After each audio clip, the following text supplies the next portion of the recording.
Roger not making excuses, he never does, but think back to all the Roger Federer matches you've ever watched. How many times have you ever seen him take a medical timeout and leave the court? Like never. Yeah. I thought something was off with him because he was missing his forehand. He played so well the last two matches, and he was inexplicably missing shots that were not uncomfortable. And when this stuff is happening, I've had it before. There's nothing you can do.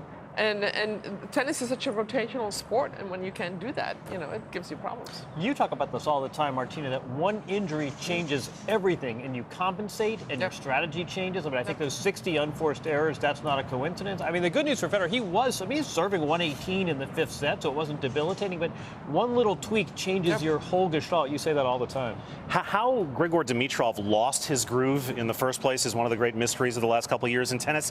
How has he gotten it back, Jim? Well, this tournament is going a long way to solving that problem. One of the big problems for Dimitrov after 2017 is he got double faultitis. The double faults crept into his game, and again, we've seen that with Sasha Zverev. That can start to impact the rest of your game and your confidence.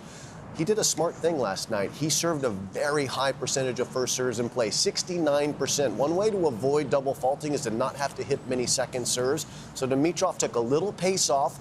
That gave him the lead in all those points when he was serving for the most part as well, too. So that helped him develop his ground game because that's been pretty sound, pretty solid. But confidence is a fickle thing, and he's gone a long way to restoring that with his wins in this tournament. He had good fortune. The second round, he was going to play Borna Coric. Coric was not able to make it to the court, so got a walkover. But he's beaten some quality players, and, of course, beating Federer. Federer was out there to win last night. We all thought we were looking for a Federer-Nadal final, and Dimitrov was there for the battle. He wanted to make it a physical contest. He did, and he gets a deserved win. But so one thing casual fans know about Grigor Dimitrov, he's baby-fed. Well, there's a lot of burden of expectation that comes with that. What's something else casual fans might know? He's coached by Andre Agassi. Again, there's a real burden of adjacency there. The great wise Andre Agassi's in your corner, and you're not playing 500 ball. What's wrong?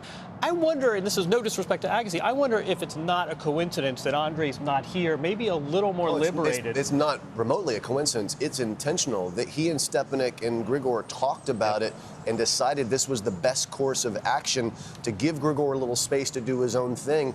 And Grigor started on an outside court. I think his first match was on court 11. If Andre's out there would have been a lot more attention on it. So it was a good move by all of them. What a payout. Nothing ruins your game more than serving issues. That just washes into everything, and to fix it, it's really, really hard. So it's really nice to see Grigor fixing the actual serving issues and then the mental issues, getting the first serve in, as you said, and then he finally beat Roger when he's never beaten him before. Third career semifinal for Grigor Dimitrov, but his first in nearly 3 years, so congrats to him.